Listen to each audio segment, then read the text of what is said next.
ঘটনাটা অ্যাকচুয়ালি উপরে 33 কেবি লাইন আছে, লাইন থেকে ফ্লাশিং হয়ে আমাদের নিচে কিছু পুরানো ফিল্টার ছিল, ওর ওপর পড়াতে আগুন লেগে গেছে আর কি। কারণ লাইনে 33 কে লাইনে ফ্লাশিং হওয়ার কারণে মাল ইয়েটা পড়ছে আর কি। এই যে 5টা ফিডার বন্ধ আছে, কত সময় লাগবে সেই বিদ্যুৎ সচল করতে?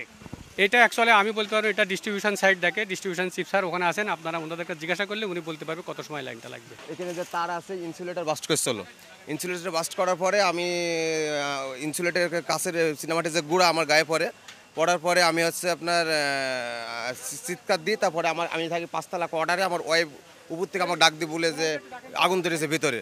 পরে আমি চিল্লা করে অফিসে যাওয়ার পর CO2 2টা বোতল নেছি, CO2 বোতল নেছি আমার কলিকারটা দিয়ে আমরা দুজন মিলে আগুন CO2 বোতল দিয়ে নিয়ন্ত্রণ করার চেষ্টা করি। নিয়ন্ত্রণ না হওয়ার পরে আমাদের শিফট ইঞ্জিনিয়ার আছে, সাব ইঞ্জিনিয়ার, তাকে আমরা জহির স্যারকে ডাকার পর বলার পরে 999-এ ফোন দিই। 999-এ ফোন দেওয়ার পরে জালালাবাদ থানার সাথে কথা বলার পরে ফায়ার সার্ভিসের গাড়িকে ফোন দেওয়ার পরে ফায়ার সার্ভিসের গাড়ি আসার পরে আগুন নিয়ন্ত্রণে আনে এবং প্রায় 2-3টা ইউনিট ফায়ার সার্ভিসের লোকজন অপরন্ত চেষ্টায় তারা নিয়ন্ত্রণের সম্ভব এখনও চালাই যাচ্ছে। 3 কেবির গ্রিড পাওয়ার লাইনের এটা স্পাইকিং হয়ে নিচে পড়ে, ওখান থেকে আগুনের উৎপত্তি শুরু হয়। আমরা এসে থেকে আগুন ধরে কালো হয়ে গেছে, আমরা তখন কর্তৃপক্ষ খবর দিই, তারপর কর্তৃপক্ষ ফায়ার ব্রিগেড খবর দেয়, তারা আসে।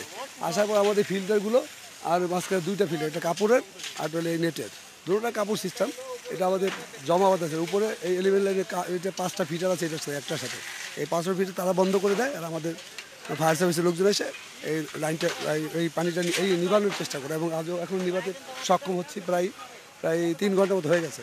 ঘটনার পরপরই খবর পেয়েছি, তাৎক্ষণিকভাবে আমরা ফায়ার সার্ভিসকে অবহিত করেছি।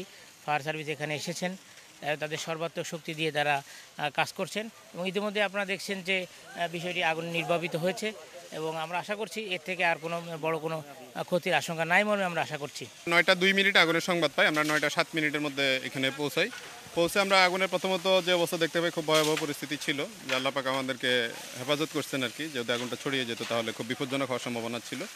সাথে সাথে আমরা আরও 2টা ইউনিটকে এঙ্গেজ করি, এখানে মোট 5টা ইউনিট আমরা এঙ্গেজ করে এখানে আগুনটাকে কন্ট্রোলে নিয়ে আসি খুব দ্রুত।